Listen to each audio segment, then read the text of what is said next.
it's possible that the outbreak itself started weeks before it was identified.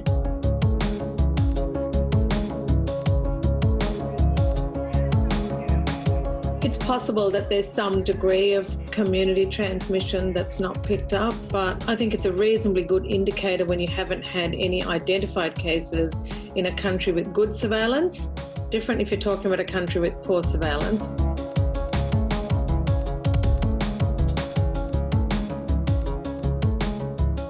Maybe in April there was someone came back to China from Europe, bringing the infection back to China, maybe in another province, maybe a truck driver or a logistics worker, brought to this big wholesale market that's a logistics hub. But that also tells me that Beijing may not be the only place that's got these kind of clusters.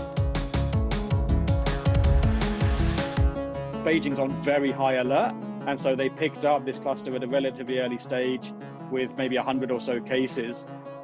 Quite possibly other cities in China are also having similar clusters, maybe similar outbreaks.